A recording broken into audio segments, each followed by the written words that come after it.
Hi guys, this is Raymond Marfil Vlog and welcome back to my YouTube channel.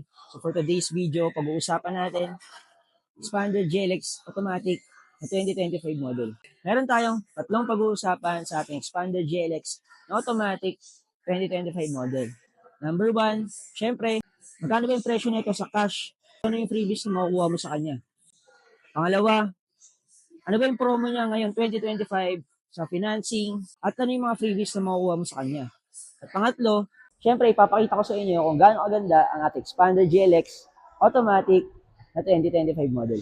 So yun guys, bago nga pala tayo mag-start, kung hindi ka pa nakasubscribe, please do subscribe para updated ka sa mga latest video natin, latest promo ni Mitsubishi. At konting favor naman, kung napanood mo tong video natin, please comment mo naman sa baba kung taga saan ka para malaman natin kung saan umaabot yung video natin. Magkano ba ang halaga ng ating Expander GLX Automatic na 2025 model? Ang halaga nito is 1,128,000 pesos. At naglabas tayo ng tatlong kulay sa ating Expander GLX na Automatic 2025 model. Meron tayong Graphite Gray, Jet Black Mica, at Silver Metallic. Magkano naman yung cash discount nito pag inabil mo siya ng cash ngayong 2025? Ito yung promo niya. At syempre, dahil napanood mo yung video natin, kahit wala talaga tayong promo or freebies sa mga cash transaction or company PO or bank PO, makakatanggap ka pa rin ng freebies galing sa akin. At ano naman yung promo natin pag inabil mo siya ng in-house financing? May good news ako sa iyo dahil naka-promo tayo sa kanya ng low down payment at makakatanggap ka ng malulupit na exclusive freebies mula sa akin. So ito yung promo natin. At dahil napanood mo tong video natin, bibigyan kita ng worth 15,000 na car accessories mula sa akin. So kung gusto mo ma-avail yung mga promo natin, screenshot mo lang tong video natin at i-message mo ako dito sa aking social media, dito sa aking contact number para ma-reserve ko na ang freebies mo. And mag-proceed naman tayo sa unit demonstration. Bakit ba? Sa Expander JLX, dapat mong piliin na 7-seater MPV. Ito muna tayo sa front design ng ating Expander JLX Automatic 2025 model. Siyempre, unang mapapansin mo sa kanya is yung unique design niya sa front grille. Dahil gumagamit tayo ng dynamic shield fascia. So wala kang makikita ang MTB na katulad niya. Kasi almost lahat ng mga unit na nilalabas ngayon ng sasakyan, kahit magkakaibang brand, pare-pareho ng design. Nakita mo lang sa kalsada ang unique design ng ating Mitsubishi Expander GLX Automatic. So dito mo rin makikita yung magandang design ng ating LED na DRL. And syempre, meron na rin tayong T-shape na headlight, no? Halogen headlight siya, pero pwede mo pa rin naman siya i-upgrade ng LED kung gusto mong mas maliwanag na headlight. At syempre, meron tayong built-in na fog light. So just in case mapunta ka sa mga foggy season or rainy season, nagbibigay siya ng extra light. So ito yung engine bay ng ating Expander GLX Automatic na 2025 model.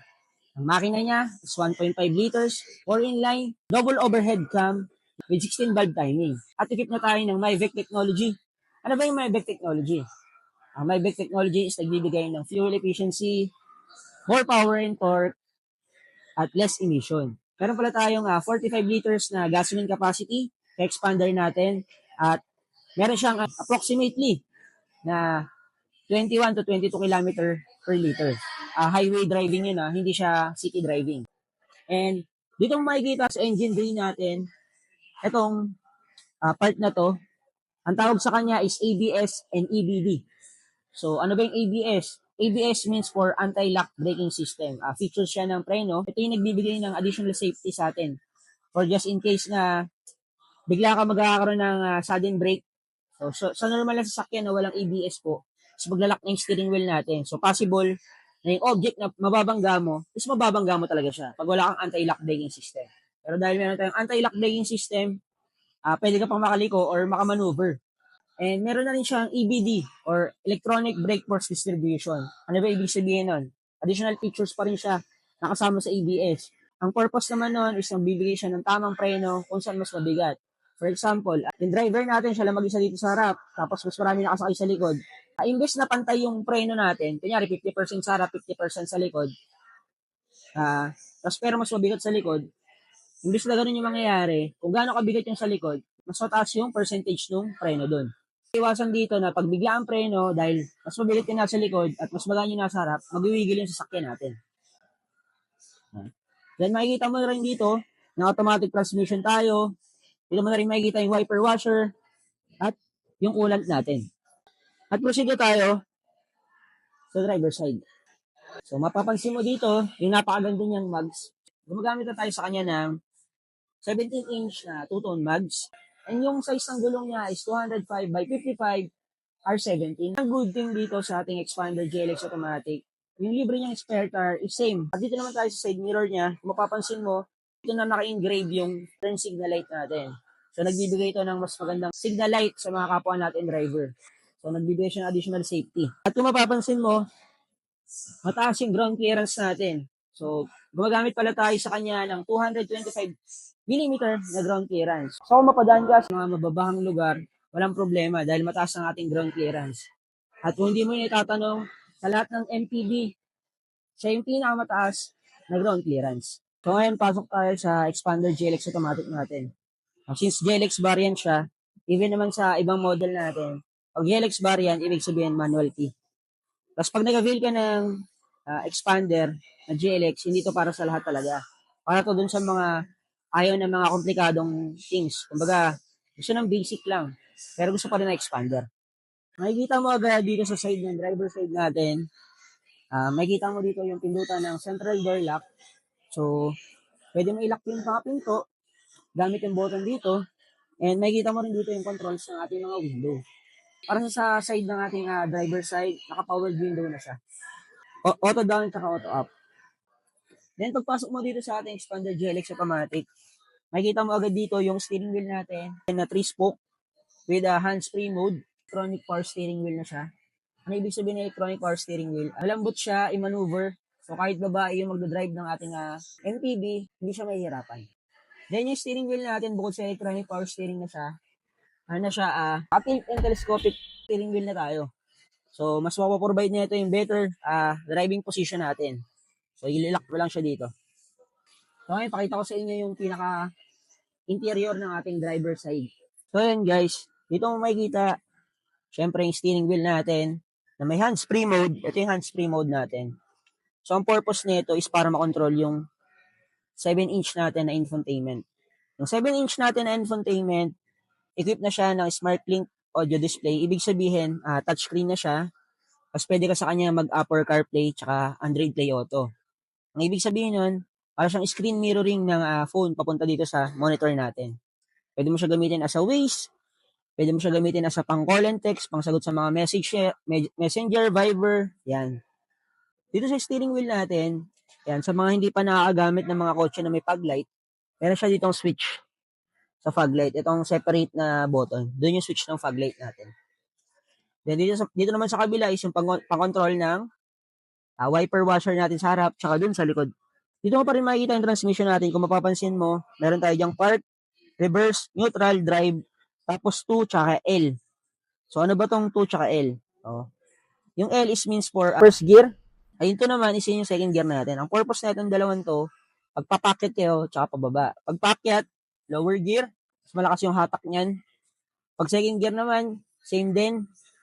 Ganun din sila pagpababa. Dapat ito yung gamitin mo. Kasi pagka pababa naman, malakas pa rin yung hatak ng sasakyan natin kumpara mo sa drive ka lang.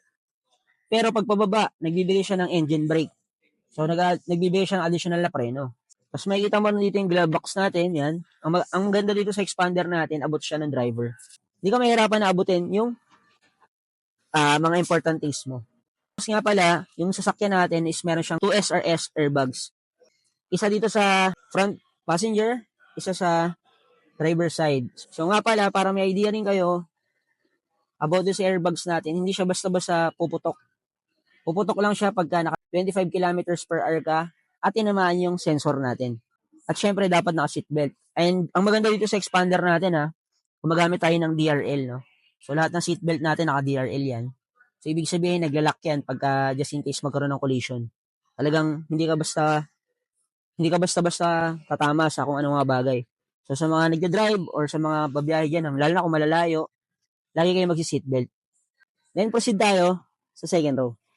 Mapapansin mo agad dito yung napakaluwag na legroom. So kahit matatangkad yung mga passenger natin or yung mismong family nyo, matatangkad yung lahi natin, hindi kayo magkakaroon ng problema sa legroom. At syempre yung height room natin. So yung height ko nga pala is 5'4", no?